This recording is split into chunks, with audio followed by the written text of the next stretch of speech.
Da un'emergenza all'altra, senza soluzione di continuità, prima l'acqua, ora la neve, copiosa come da previsioni fino a fondovalle sin dalle prime ore della mattinata, ma lo spettacolo suggestivo per i romantici dura il tempo di un selfie, poi tocca darci di olio di gomito per spalare almeno davanti agli ingressi delle case, perché gli spazzaneve passano a ripetizione e gli accumuli diventano importanti, fino a 50 centimetri di neve in città, in tutta la Valbelluna e nel Feltrino. Copiosa la nevicata in quota e così sarà almeno fino alla mezzanotte. Un avviso di criticità per le valanghe è stato emesso dalla Protezione Civile già alle 10 di questa mattina e il grado è segnalato marcato. Una slavina nel primo pomeriggio ha invaso la 203 a Gordina dopo l'abitato del Peron salendo verso Agordo. Una valanga è stata segnalata tra gli abitati di Cordelle e Dont in Val di Zoldo.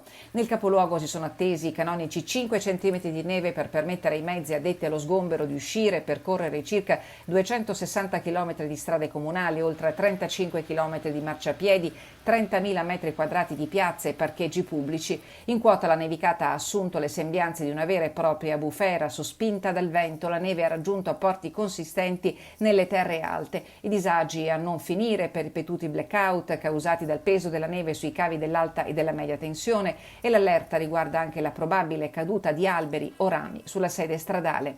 La prudenza in questi casi deve essere d'ordinanza. La prefettura ieri sera ha disposto il divieto di circolazione dei veicoli commerciali con massa superiore a 7 tonnellate e mezze, compresi quelli adibiti a trasporto eccezionale. Il divieto è tassativo fino alle 5 di domani mattina. A causa delle avverse condizioni meteo, l'Ulse Dolomiti ha sospeso per oggi i drive-in tamponi pomeridiani di Tai di Cadore e Agordo. Attivo fino alle 12.30 di oggi quello di Feltre, chiuso alle 19 il drive-in del San Martino a Belluno. I nuovi apporti di neve fresca hanno incrementato la quota neve nelle località montane già pesantemente colpite dalla perturbazione del 6 dicembre scorso, dove si sono ripresentate le difficoltà causate anche da momentanee interruzioni viarie. Veneto Strade informa che sono stati chiusi il tratto della 48 delle Dolomiti a Rabba Brenta, il tratto da Alverà di Cortina al bivio per Misurina, oltre alla provinciale 49 da Misurina a Carbonin. Il transito sulle strade è consentito con gomme da neve e catene pronte all'uso.